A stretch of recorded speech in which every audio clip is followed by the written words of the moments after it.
Buongiorno! It's lights out and time for F1 Brake Check.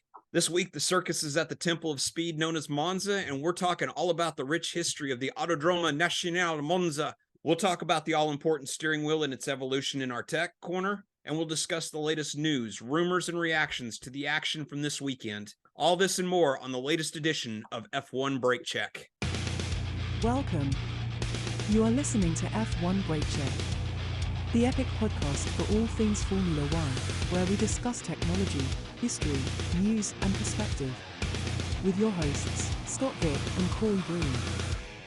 All right, welcome back to F1 Brake Check. So this weekend was just fantastic. What do you think, Corey? What's your initial reaction to this weekend's race? Yeah, it was such a great race, such a fun race. You know, we'll talk more about it when we get down there. But oh my gosh, just so many just great battles. And funny enough, the greatest battle was Ferrari, not with anybody else, with themselves. Yes, it was so good to watch. It was so great to watch. Yeah, it really was. Yeah, super exciting, just riveting, edge of your seat. Always. How is this gonna work out? And yeah, we'll get to we'll talk about that here in just a little bit. An all around fantastic weekend. Beautiful weather, beautiful setting. You had the beauty of Rosa Rouge, Ferrari red, the Orange Army out there showed up in full force. Monza's up there. Not only does it produce great racing, but it just the atmosphere around it is always just so fantastic. It really is. And they're true fans. Even if Ferrari wins or if they don't, they still cheer people on. So it's just such a good atmosphere just in general, just like what you were saying. Love seeing that. Yes, absolutely. It's always a fun watch. All right, so let's talk about the history of Monza. The Autodromo Nationale Monza, which I know I'm butchering the pronunciation of that because I am not Italian, so please, our Italian fans, please don't crucify me. Monza opened and ran its first race in 1922. In fact, we were just, this last weekend, we were just a few days shy of its 101 anniversary for the track. So the track was opened on September 10th. So if the race had been held this coming weekend, we're recording this on September 7th, and the race was on September 3rd. So if they had been scheduled for this weekend on September the 10th, we would have, had been racing on the 101st anniversary of Monza. The track is actually the very first purpose-built racetrack in Europe. The track was originally built as two circuits. There's a high-speed oval, as well as a 5.5 kilometer or 3.4 mile road course. It has the distinction of being the first purpose-built track in Europe. The track is one of the fastest on the F1 calendar, and due to its long straightaways and fast corners, it's run with the lowest downforce settings of any track on the calendar. Prior to the birth of F1 in 1950, the track was used in various forms, combining both the high-speed oval and the road course. Unfortunately, though, because of this being such a high-speed track, there's been a number of truly tragic accidents during its decades of use, most infamous being the death of Emilio Materassi and 27 spectators in 1928. When his car took and crashed. Even though the track for that event was using both the high-speed oval part, it was actually on the road course part is where the accident actually happened, and surprisingly enough, not on the oval part. So, of course, racing at Monza was suspended at the outbreak of World War II and didn't resume until 1948. So 4 or 5 years after the end of World War II in Europe. According to Wikipedia, there's been approximately 9 different iterations of the track that, again, like I said, some of it has incorporated both the high-speed oval. And if you look at the aerial shots and some of the map shots, you'll actually see that you have the high-speed oval, and then you have the road course part, and the front straightaway of the high-speed oval actually runs right along the front straightaway of the road course. So you actually would have it where it would loop around through the high-speed oval, then come onto the front straightaway of the road course. When I started watching Formula One in the 80s, probably the most notable feature was that originally the first chicane on the front straightaway, right at the end of the pit straight, basically it's a 2-corner chicane. It used to actually be a double chicane up until 2000. So it was an even slower speed And I can remember a number of times where there were some pretty big pileups, especially in the late 80s, early 90s. There would used to be some absolutely just gargantuan pileups at the start of the race in that first corner, with everybody jockeying for position and going into such a tight set of double chicanes. In 2000, they finally figured out that no, the chicane was originally put in there because the front straightaway used to, because it used to not be there. And so the front straightaway was even longer than it is now. And they were put in there simply to slow the cars down because they were getting so incredibly fast going through that section, that's why they put the double chicane in there, and then later figured out that no, this is kind of ruining the racing. It's causing too many accidents. So let's reprofile that and make it so that it's just a single chicane, which I've driven it both on an older version of Gran Turismo before it was actually updated, and having driven it on the sim in its current iteration, I definitely think the current iteration is much better. It just seems to make the track flow a little bit better. The double chicanes just seem to make it a little too wonky, for lack of a better word. What was it? Just too much loss of speed, or not enough speed going into the next corner? That was part of it. It was the loss of speed coming out of that second one. The other thing too is like I said, because it being so tight that it caused just way more accidents than it should have. Because like this last weekend at the start of the race, we actually had no offs at all. I mean, everyone made it through the corner very cleanly, simply because as you're coming out of it, except for Yuki. Well, yeah, but we'll get to Yuki in just a little bit. But yeah, I definitely think that it just makes the flow much better going into the next higher speed corner coming out of the chicane. So that's just my 2 cents. Yeah. Monza's been the site of a number of just absolutely amazing battles over the decades that Formula One has been racing at. A couple of classic examples are 1950, where Monza was the last race of the inaugural season of the World Drivers' Championship, and we saw a three-way battle for the driver's title coming into the weekend between Giuseppe Farina, Juan Manuel Fangio, and Luigi Fagioli, who were all three teammates at Alfa Romeo. Such was the dominance of Alfa Romeo the first season of Formula One. Fangio started on pole but dropped out due to mechanical issues. And Farina, after an early tussle with Alberto Ascari and his Ferrari, cruised to victory in the race and ended up winning the title by virtue of winning the race. So just absolutely epic battle. One of the things being is that Fangio qualified on pole. His car broke down. He took his teammate's car, drove that for a while, and then that car broke down. So he actually retired from the race twice. No, is that a record? I think it is.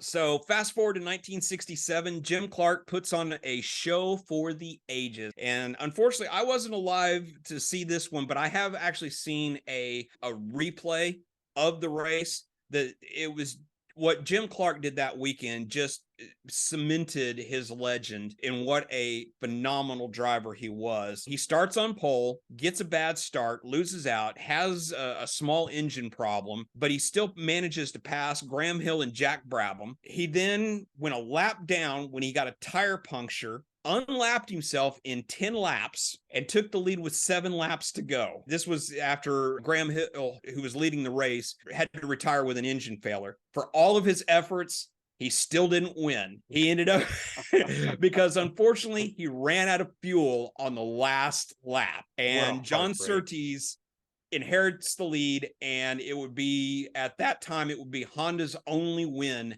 at Monza up to that date. A couple years later, 1971, we have the closest finish in the history of the Italian Grand Prix. At the end of the race, 5 drivers were covered by less than half of a second. You had all 5 drivers charged out of the Parabolica, jockeying for position. At the end of the race, BRM driver Peter Gethin takes the win. He finishes 1/1000th of a second ahead of his teammate Ronnie Peterson.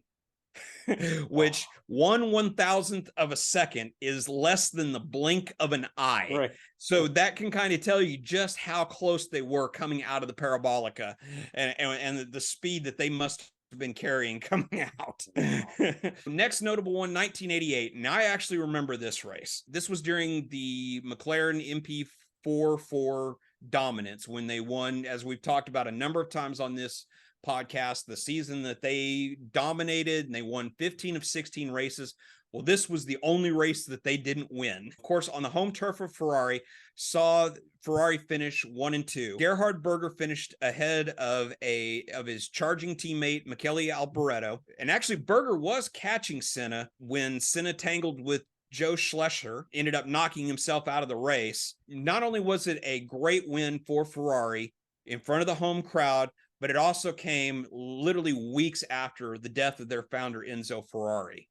So it was a very dramatic win and a very emotional win. And I remember watching it as a kid, and I remember reading the news when Ferrari died. It was like basically the entire racing community in Italy went into mourning and everything. Yeah. And then for Ferrari to win on their home turf at such a short time after his passing, it was amazing. A few years later, I remember, like I said, I remember a couple years, where the racing was really good, but I remember that double chicane. I remember some of the huge pileups that were in there. But then we get into 1999, Mika Hakkinen takes the pole and builds up a solid lead over Heinz-Harald Frentzen in his Jordan. But just after the halfway mark of the race, Hakkinen famously makes a very, very rare mistake and pitches the car in the kitty litter. And there's a very famous footage of him sitting on the side of the track by his car, just crying because he knows that he's thrown the race away. And at that point, he had had a pretty commanding lead of the Drivers' Championship with, I think it was either 2 or 3 races left. And by him not winning the race and not even finishing in the points, that took and opened up the door in the championship. Now, he would eventually still go on to win the championship, but it was a lot closer at the end than I think what he would have been comfortable with. Yeah. So Frentzen takes and passes Hakkinen after he spins off and takes a commanding lead of the race, puts himself back into the championship fight with Hakkinen's. Now, unfortunately, in the last couple races, the Jordan would fade and he would never really be a threat for the title, but still a pretty spectacular win for Jordan and for Frentzen. Okay, so 2008, you got rain, you got Monza. How much better can it get? But it was also very noticeable. So, because as we've talked about before on this podcast, rain is the great equalizer. And so in this race, it was really great for the home crowd that an Italian team was so dominant all weekend. The only thing is it was not Ferrari and it was not Minardi. Yeah. It was actually the Toro Rosso team with a young unknown driver named Sebastian Vettel at the wheel. He takes pole, youngest driver to ever sit on the pole in Formula One. He takes and plays a brilliant strategy in the rain, pits on lap 14 to take on wets, and then riding a brilliant pit strategy, just absolutely dominates the race. He leads 49 out of 53 laps and becomes, at that time, was the youngest driver in the history of Formula One. So his first win in Formula One at the Temple of Speed. So I was always a huge fan of Vettel. Yes, as am I. So this is where you started to see the brilliance of Vettel and what he will become a 4-time champion. Once they saw what he was able to do at the junior team, he was brought up to the big boy team, and then he took everything that was given to him, grabbed a hold of the bit, and never let go. Yep, exactly. So that was 2008. And then finally 2019, another brilliant race in the fact that Charles Leclerc comes to Monza. He had just won previously his first win with Ferrari at Spa a week or two earlier, comes to Monza and is absolutely unstoppable. He wins pole, storms to a spectacular win in front of the Tifosi, and gives Ferrari their first win at Monza since Alonso did it in 2010. So that's your history lesson of Monza and some of the great battles that we've witnessed. Now, this weekend, we also saw yet another great battle that we'll talk about here in just a minute. Super excited for that. Yep. So moving on to our tech corner. This week, we're going to be talking about steering wheels. There was a couple things that I noticed about the various steering wheels this race and last race that I thought were kind of interesting. And so I thought we would talk real quick about the evolution of the all-important steering wheel. So as we all know, that without a steering wheel, it makes it pretty impossible to take and run the car around a road course where you've got to actually make turns and stuff. Yeah, this isn't a drag strip. Yeah, absolutely. You don't just have to keep the car pointed in a straight line. In the 1950s, when Formula One first started out, the steering wheels were actually very simple mechanisms that were made usually out of aluminum and wood. And most of the time, they were actually just lifted right straight out of road cars. If you've seen any pictures of the cars from the 1950s and stuff, they were also pretty large because the cars were extremely large compared to today's standard Formula One car. And as they would evolve through the 60s and 70s and everything, when the cars became even tinier than they are now, the steering wheels were actually quite massive. But as the cars started becoming smaller and lighter and the cockpits started getting tighter, it required the steering wheels to become much smaller, so that they went from very large to much, much smaller. And I'm sure that all of us have seen pictures and everything of the inside the cockpit of Jackie Stewart's car or Jim Clark's car, or things like that, whereas the wheels would started getting smaller. And then also because the cockpits started getting much tighter as they started going to the mid-engine, with the monocoque chassis and things like that, that it led to the invention of the detachable steering wheel, so that it would allow the driver easier ingress into the car. And more importantly, when there was a crash, it made it easier for the driver to get out of the car. So by being able to remove the steering wheel and not having to climb around it, when the car was on fire, it did make it a little bit easier for the driver to extricate himself from the car. Okay, so at this time also, you started seeing drivers start to customize their wheels more to their liking. Mostly around this time, though, it was mostly around the size and the weight and the thickness of the wheels is where you saw the big changes. So you saw drivers who had much more of a wrestle the car around the track style would have smaller wheels, usually with thicker grips and everything, so that they could really grab a hold of it and wrangle it. Or you had other drivers like Jackie Stewart and stuff who had much more of a finesse style of driving, would have larger wheels, but they would be thinner and would allow for more precise driving that fit their driving styles. 1970s cars start getting more technologically advanced. We start to see even more customization of the wheels, and it's during this time that the drivers start using radios to communicate with the crew in the pit. The teams didn't want to listen to the driver breathe and things like that through the radio. So they actually started fitting toggle switches to the steering wheel that allowed the driver to turn the radio on and off when they wanted to talk. So that way it became more of a two-way communication instead of just an open channel going back and forth between the two. All throughout the 50s, 60s, 70s, and even into the 80s, all of the gauges and everything else were mounted on the bulkhead behind the steering wheel for the driver to be able to check things like revs and other parameters of the car. Later on, we start to see digital displays, and we'll get into that in just a minute here. Fast forward to 1989. The brilliant John Barnard takes and develops the first semi-automatic dual clutch transmission for Ferrari, which is at the time is absolutely revolutionary, because until that point, although the cars had gone from 4 gears to 5 gears and then it sometimes into 6 gears, there was still a manual shift through an H pattern gearbox. John Barnard comes along and develops the semi-automatic gearbox, which allows the driver to never have to lift when shifting gears. It's all done hydraulically. On the back of the wheel, Barnard fitted a simple rocker switch that allowed the driver to pull on one side to shift up through the gears, pull down on the other side to shift down through the gears. This way, the driver never had to take his hands off the wheel. Before then, of course, just like any other manual car, the driver would constantly have to be reaching down with one hand on the wheel and reaching down to shift gears. And by doing this, this allowed the drivers to take and have much more control in the corners. It allowed them to be faster because without having to take their hand off their wheel, it gave them much more control over the cars to control things like slides and oversteer and understeer as they were driving. And also because the semi-automatic transmission allowed them to be able to shift gears in a much, much faster succession as they went up through the revs. But at this time, the wheels are still very driver specific. You had people like Mansell who would have the smaller wheels that were thicker because he just would often wrestle the car around the track. And actually there was several times where they had to replace the wheel in the middle of the weekend because, like at Spa and stuff, he was gripping the wheel so tight, wrestling it around the corners through like Eau Rouge and Madagascar, that he would bend the wheel. But then you had other drivers like Prost who were very Jackie Stewart like in the fact that they had a much more finesse style, who they didn't need as thick of a wheel and stuff, and so it was often lighter weight to fit their driving style. Okay, so then in the 1990s, that's when we started to see the explosion of all of the buttons added to the wheels, things like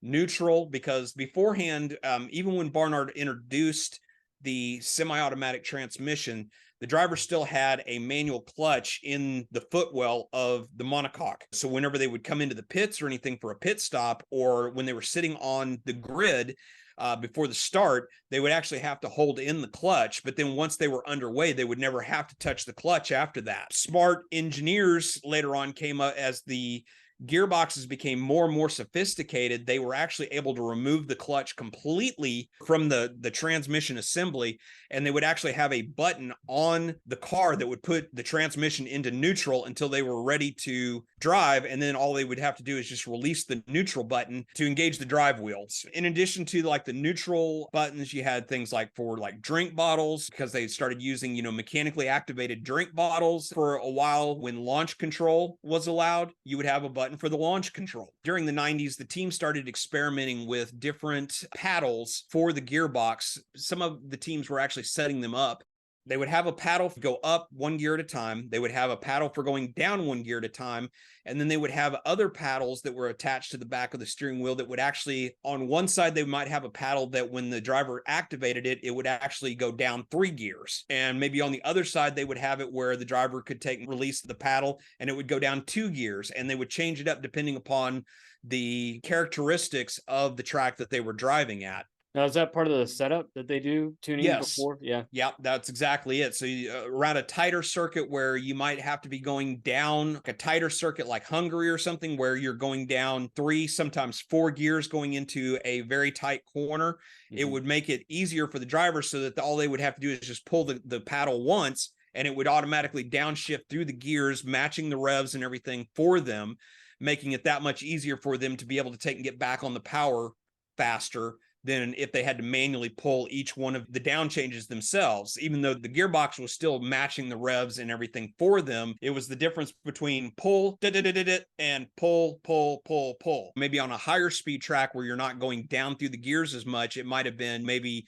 2 on one side, left the other one as just a single downshift on the other side, or things like that. So you would have a number of different paddles and paddle setups based upon track characteristics. Even as the team started going to digital displays for information, the displays would still be mounted on the bulkhead in the cockpit behind the steering wheel. But as the engines, especially as we started to get into the V10 era of Formula One and stuff, the cars would go through the rev ranges so fast that a lot of times the driver wouldn't be able to sit there and watch the display. A brilliant engineer came up with the idea of putting lights in the top of the steering wheel that as it went through the rev range, it took and would tell the driver, okay, so the driver could watch the lights as they lit up. And it started off with a very simple application of, most of the time it was just 5 little red lights, and it would go 1, 2, 3, 4. And when the 5th light hit up, the driver knew that was time to up change to the next gear.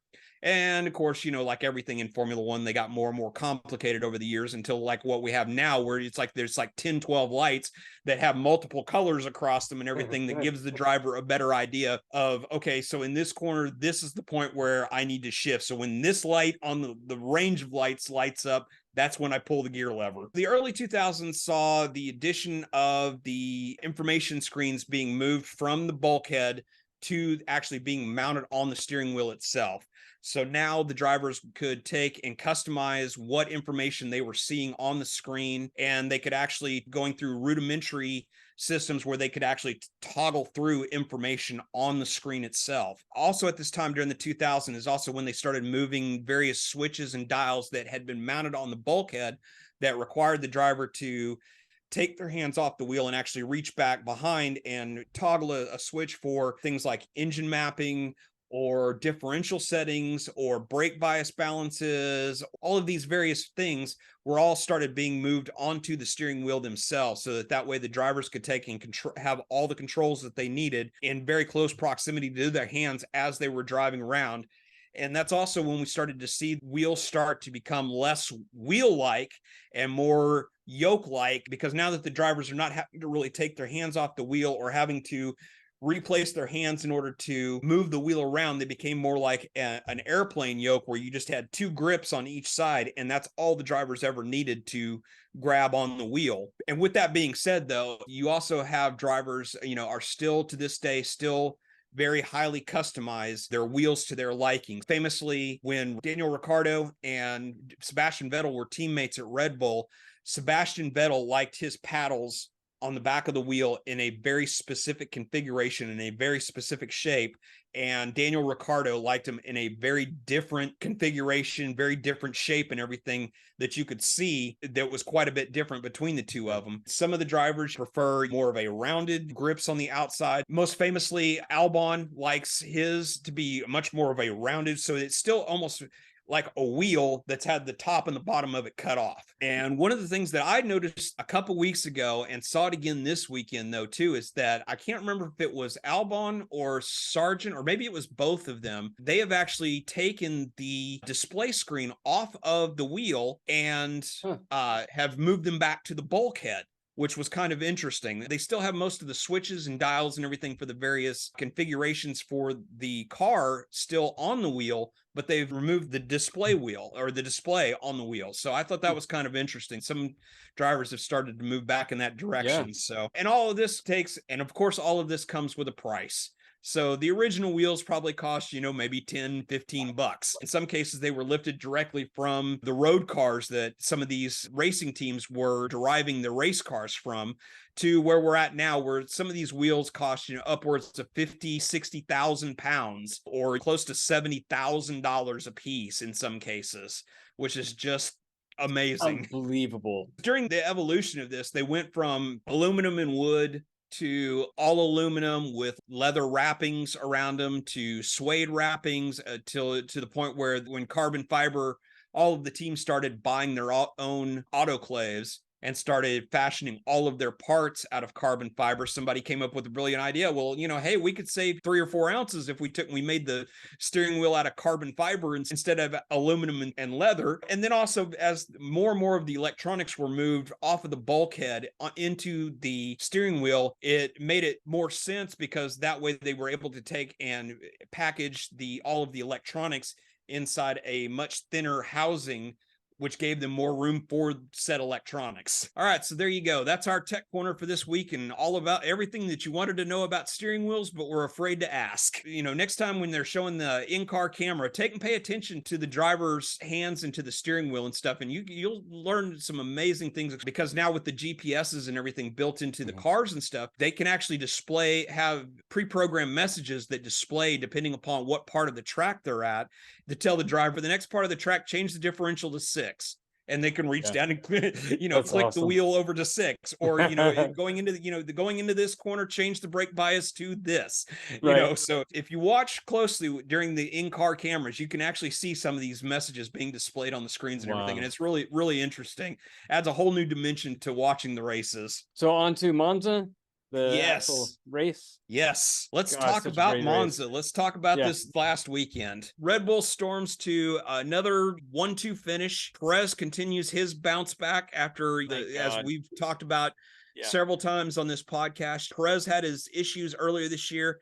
He seems to have bounced back in fine form. Comes home to a very close second place. I think he was only 12, 15 seconds behind Verstappen this time, maybe not even that much. Perez qualified 4th, Max qualified 2nd, then it was Russell, and then Perez. Comes from 4th on the grid to finish 2nd, so just all around excellent weekend for Perez. And Max takes his 10th win in a row, putting him on top of the mountain. So it surpasses Sebastian Vettel. Your thoughts on Verstappen taking this 10th win? Yeah, it's just, more dominance by Max. He's up 143 points, something like that. He's almost to the point now where nobody could really touch him. It's still mathematically possible, which is why he hasn't won yet, but realistically, not really going to happen. I mean, he would No. have to drop pretty much every race. Checo would have to win pretty much every race moving forward. So he is just driving fantastic. It's not just the car like what we've talked about on other podcasts. It's also just how great of a driver he really is turning out to be. His confidence is there, the drive is there, strategy is 100% super solid. Yes. Strategy to the car, to the driver himself, to his confidence level, 100%. He is just on top of it right now. It's fantastic to see. I know some people, they're not a big fan right now. In fact, I know people that we're going to go to the Austin race and they canceled their trips because they're like, well, why? Because we know who's going to win. Well, all right.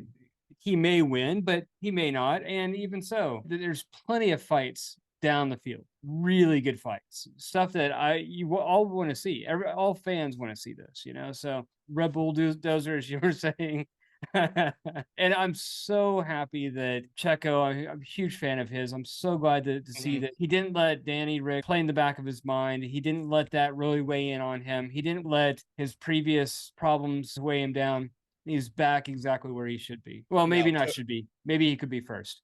But back to the top. How about that? Absolutely, but he's definitely challenging. He's definitely not letting Max run away with things anymore. Going back to talk about Max, though, I think you're right, that I think that right now he is just in a class by himself because the total package is there. I think it's something to behold. And we're seeing a best driver in the best car type package that is right up there with Senna and McLaren, Mansell and Williams, Schumacher and Ferrari. I mean, we're seeing that kind Vettel of and Red Bull. Yes, Vettel and Red Bull. Thank you. Yes, where we're seeing that not only is it the best car, but we have the best driver, and he's taking maximum advantage of said car. My opinion, shifting gears just a bit, one of the most fun times I think so far this year maybe is to see the two Ferraris battle it out. Oh, there was no team orders. Hey, sit back, let this guy race. There's none of that. Fight. Go ahead. Do it clean. Don't take don't take you guys out, but go ahead and race. And to me, this was this is what made the race so fun. Watching those two battle it out and have complete respect for each other. They weren't edging each other out or anything like that. Raced very clean. Sainz had his elbows out, but man, fantastic race entire way. It was so fun to watch. Well, yeah. I mean, this was a fantastic bounce back for Ferrari on their home turf. Sainz wins the pole, beats out Verstappen, which showed that at least over one lap, Red Bull is stoppable. Once DRS was activated, it still took 15 laps before Max finally was able to get around the Ferrari of Sainz. Ferrari had a very, very strong car this weekend. And it was proved out after Checo got around Sainz into second place, and it became a battle between the Ferrari drivers for the last podium step. Like you said, no team orders. They were allowed to just go at it. The caveat, it don't take each other out, but race hard, race clean. And it made for an absolute brilliant show. Even at one point, Leclerc actually got around Sainz, but he did it in a quote-unquote gaining an unfair advantage. Leclerc gave him the place back, and he went right back after him, which was just fantastic to see. It was so good. And the other thing, the two drivers, that was fantastic. But to see that Ferrari didn't shoot themselves in the head by blowing the strategy, that in and of itself. They had a very strong strategy. Ferrari just had an all-around great weekend in front of the home fans, and exactly. So this was the place to do it, and hopefully this will carry forward into the remainder of the season. Not talking about Ferrari going into Williams. They are looking solid. They did. We talked about it a couple weeks ago that after Silverstone, they had a little bit of a drop-off, and we thought, all right, well, fluky. Silverstone was an anomaly, and they're going to go back to being back markers and stuff. But no, they had a really solid weekend, which we after the events, after the surprise of Zandvoort, of the Dutch Grand Prix, which is more of a high downforce track, as we talked about last week, we really expected them to do better at Monza because the Williams is in low downforce trim is a very slippery car. It does very, very well. and it's shown out over the weekend. You know, Mhm. Albon qualifies just an absolutely brilliant sixth. Sargent is looking stronger and stronger every week. Not as good as last week, but this week he still makes it out of Q1, gets into Q2. Now, admittedly, he ends up qualifying 15th, dead last in Q2, but he is looking stronger and stronger every Yeah. weekend. He didn't have any mechanical issues this weekend, so he was able to take maximum advantage of the car, comes home in 13th, two better than what he qualifies. Although Albon lost a place and ended up coming home in 7th, I don't really think that was as much Albon's fault or the car's fault. It was just Williams had some issues in the pit, which kind of dropped him down. But all in all, just a really, really solid weekend for Williams. And it's just they continue to surprise and amaze. So what your thoughts? As much as we're talking about how great Max is, how much great of a driver, and Albon is just super impressive. The Williams car, yes, it's a phenomenal car, getting better, but good grief, this man can drive. Yeah, he can pedal the car hard. Yeah, no kidding. And I'm wondering about Sargent's future. He's starting to get better. It's his first year, so they may give him a second contract, but he's still open right now. He doesn't have a contract yet, so we'll see. I hope so. I would love to see him keep his seat for at least one more season, see what he can do next season. Maybe he can be closer to Albon and actually help him out. No, I agree completely. I think Sargent is definitely improving. He's improving with every weekend. I definitely see Albon. Yeah, Albon is an amazing driver. It goes to show that his time with Red Bull and AlphaTauri, that was an anomaly. He just didn't seem to fit, and he seems to have found a home with Williams that he never really had.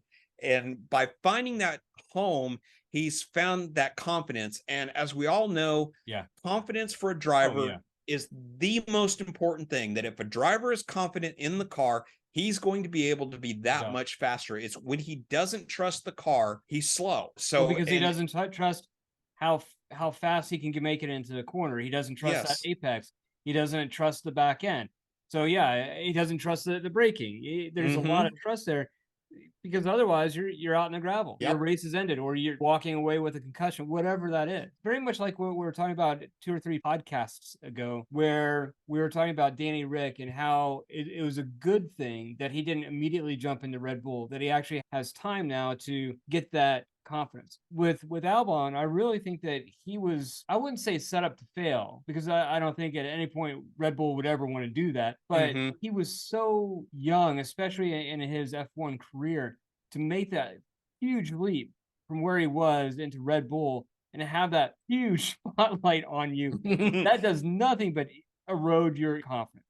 And absolutely. Now that we can actually see what a great driver this man is and how much better he is, just like what you were saying, with the confidence he has behind him now, it's remarkable. Night and day, that driver. Yes. Night and day from what he was before to what he is today. No, I couldn't agree with you more. So moving down from the great aspects of our race to our the mediocrity, McLaren. Yeah, Boy, McLaren had race for them. Yeah, it was kind of a mediocre race for them, and they showed a lot of speed during free practice. But when it came time to do qualifying, sometimes it's as much about when you take your fastest lap. And I think that just because of their track position, McLaren got caught out just a little bit in qualifying. They didn't qualify quite as well as they had the last few weeks. I mean, they still look strong, still looked fast, you know, especially like I said, during free practice, they just didn't quite get it. Things just didn't quite fall their way during qualifying, but it was still, you know, a solid effort. I mean, 7th and 9th, Piastri out-qualifies Lando, I believe for the first time, or maybe it was only his second time. Yeah. They looked good, and they did have some bright spots. They didn't finish as well as they qualified. Lando comes home in 8th.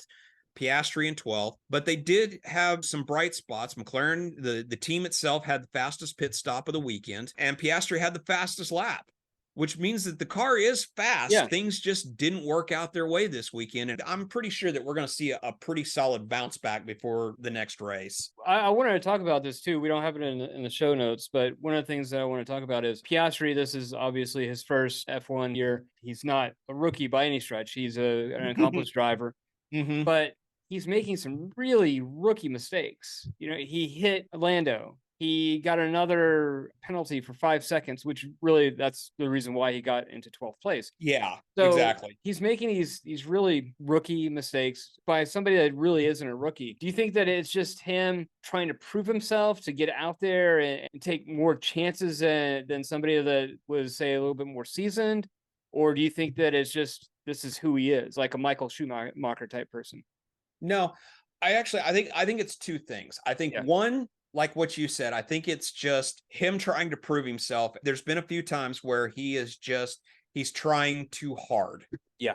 But I think part of the reason why he's trying too hard is simply because he's much more in the spotlight. A, because of, everything that happened last year during the silly Yeah. season between Alpine and McLaren fighting over his services. And then also with the McLaren suddenly becoming so much more competitive as the season's gone on. Once the new car came online, back before the summer break and everything, they started really showing a lot of speed. It's put the spotlight a little more on the boys at McLaren because now they're much closer to the sharper end of the grid and they're not in the back with the mediocre teams anymore. I think it's that expanded spotlight is also kind of magnifying mistakes earlier in the season back when they were running at the back of the grid and they weren't being talked about as much. It's just because there's so much more in the spotlight now, it kind of magnifies everything that's going on with him. Piastri doesn't make the same mistake twice. If he makes a mistake, he learns from that mistake. He's not one of those drivers who's constantly making the same mistake over and over and over again. Maybe not in the same season, but it's like he makes the mistake this season. Next season, he makes the same mistake at some point. And the following season, he makes the same mistake. I don't see Piastri being that kind of driver. He definitely learns from his mistakes, and we won't see him repeat them. So on a AlphaTauri? Oh my gosh. Man, oh man. Okay, well, first of all, let's talk about the good. Yes. Let's talk about the good. Lawson, this kid, I'm got to say, I've been, very impressed with him, for having been thrown in the proverbial deep end, albeit the mid-pack cars. But last weekend qualifies dead last because he's pressed into service with literally zero preparation. I mean, in the middle of the weekend, he didn't even get to run in the first couple free practices. Right. It wasn't until FP3 before he even got behind the wheel of the car. So there's definitely not enough time for him to get the setup right for qualifying. So he qualifies dead last. Okay. We'll give him that just literally he was thrown in at the last minute, replacement of Ricardo. But this week, he's got a week under his belt, gets into Q2, qualifies a really solid 12th, and almost outqualifies his teammate. His teammate only outqualified him by, I want to say it was like 0.2 of a second. I would have to go back and double check. Yeah. But I mean, he was really close to Yuki Tsunoda's time. And then in the race, he takes and he brings it home in 11th, almost in the points in only his second race out. So, I've been very impressed with this Lawson kid. He has been a bright spot. Yeah. He's been fun to watch, and the funny thing is, Danny Rick. Danny Rick's waiting in the wings, and who knows, Danny Rick's comeback may be over before it even begins. I hope not. I hope for Danny Rick's sake. I hope that is not the case. I'm hoping, Well, he has a contract, so he does have a contract, but I really definitely think that there's some other teams that Lawson is definitely on their radar now. Lawson definitely has it. Yep, absolutely. So Williams, let's go from maybe. All right. So let's go from the good to the bad. Ugh. Poor Yuki doesn't even make it to the grid. At least he passes turn 1. Yeah, that's true. Yeah, that's very true. But yeah, he doesn't make it. He doesn't make it past that poor kid.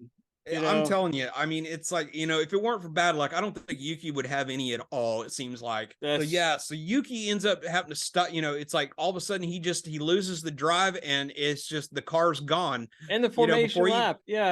On the formation lap. And then the other drivers, they have an aborted start. So the drivers have to go around a second time. And then it's like, okay, no, we've got to hold until we get the car out of the way. And then Yuki has to come back to the pits in the cab of the flatbed with the car. You just think, poor guy.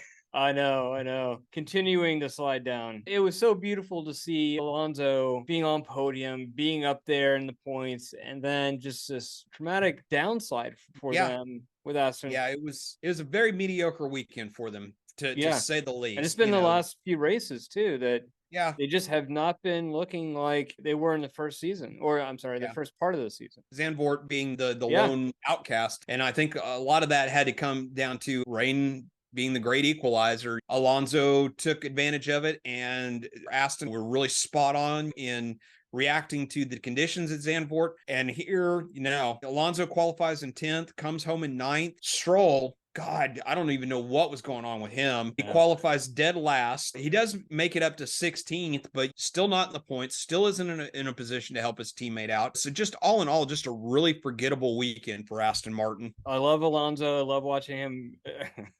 I love watching him win. It's so fun. Whatever's happening, I hope they get the upgrades right. I hope they get whatever their issues are right now. I don't think it's strategy. I think it's truly the car. I think it's the cars letting them down right now. As we've talked about at length in several of the other podcasts, it just seems like this car is just a complete Jekyll and Hyde. It's like, and it doesn't seem to be any rhyme or reason. It's like one time it'll be really good in the dry. The next time, the next day it'll be awful. In the wet, it's shown that it can be very, very good, and it also has shown that it can be very, very bad. It's like this thing has a schizophrenic personality that changes from minute to minute. And it's like you have two outstanding drivers in Russell and Hamilton, and they're doing everything that they can in this car, but this car just seems to want to fight. Sometimes it works with them, sometimes it wants to fight them and try to kill them. Right.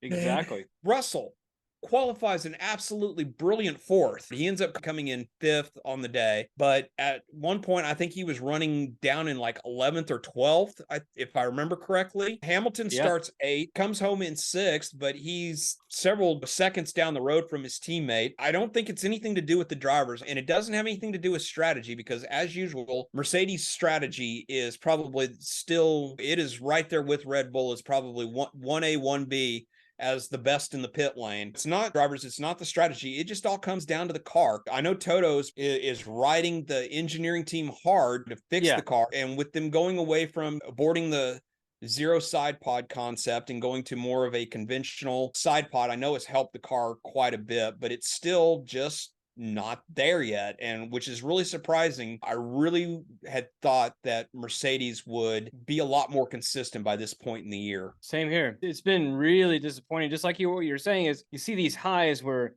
Hamilton looks like Hamilton, and you're looking at Russell, and they're looking competitive, and then it's the next race. It's just like, what has happened? It almost looks like they're driving Williams's car. It's come on now.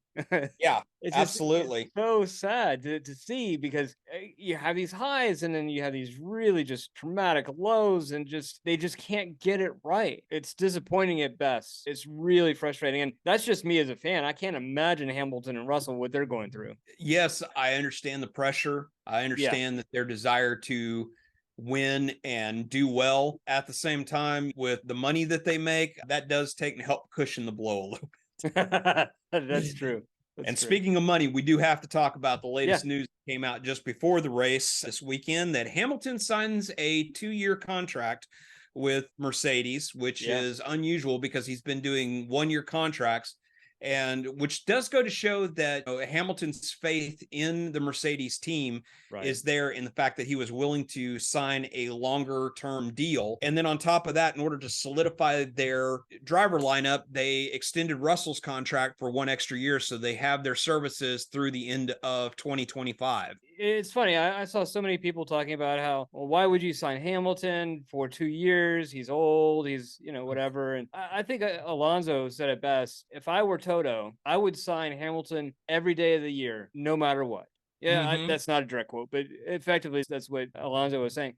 You have somebody with the experience and the tenacity and the confidence of Hamilton, and you would jettison him for somebody that you don't know. That doesn't make any sense at all. No, it just totally agree. As Alonso is proving, and as Hamilton is going to prove, because the drivers are doing so much more to, for lack of a better term, preserve themselves and keep themselves at such a high level of fitness and ability. Age is becoming just a number. Yes, once upon a time, a driver was considered done by 35. Yeah. And Alonso and Hamilton are proving that in this day and age, Alonso being able to go till he's 45, 46 years old, still think Alonso still has a number of really good years left in him. And I think Hamilton, with given the right car, can do the exact same thing. Yeah, exactly. And it's not like they're in it for, at this point, neither Alonso or Hamilton are in it for the money. I mean, the money's nice. They're good. Yeah. But I mean, they're good. I mean, they've made their millions. You know, they also have outside interests that are that they can walk away from the sport and never have to work another day again. I mean, you name it, and Hamilton's in it. Yes, absolutely. You know, Hamilton, he wants that 8 championship. He wants to be at the pinnacle. He can see that, and if given the right car, I think Mercedes There's no doubt is about best shot at getting that 8th championship. So you want to talk Alpine and Alfa Romeo and Haas? And Haas, all three had absolutely forgettable weekends after the elation of their strong showing in the Netherlands last weekend. They qualify horribly. They have a horrible race. I'm sure that Alpine and Alpha both were just, by the end of the weekend, were just ready to pack it in and head home and wait for 2 weeks till the next race. Cry and then let it be over. Yeah. Yes, the nightmare is finished. Yes. All right. So you think we should bring this sucker home? Yeah, I think we're good, man. I think so. I think we've covered it all. We'll go ahead and wrap it up. We'll come back to you in 2 weeks' time when we'll be talking about the Singapore Grand Prix. We're going to our night race, which is always fun to watch. Singapore is one of those few street circuits that I think is really, really good because they've done a really, really good job of maximizing the streets in Singapore. And then plus you have the added drama of it being one of the only night races in Formula One. So I think it's going to be super fun to watch. It's such a great track. It really is. It really is a great track and everything. And we've seen some absolutely epic battles there. And we've also seen some absolutely epic cock-ups, we'll be talking about all of that. We'll be talking about that history of Singapore, and we'll have another great tech corner for you, and we'll bring it all to you in 2 weeks' time from Singapore. Thank you for listening to F1 Great Chat. If you have enjoyed what you heard, don't miss a single episode by hitting that subscribe button in your favorite podcatcher. Also, help us grow by sharing us with your friends and fellow F1 fans. We value your feedback and passion, so please take a moment to review our podcast. Your reviews help us grow and improve, and it means the world to us. Share your thoughts, rate us, and let us know how we can make the show experience even better. F1 Brake Check is a production of Brake Check Media. For your hosts Scott Vick and Corey Broom, until next time, stay inside track limits and try not to pitch it in the kitty litter.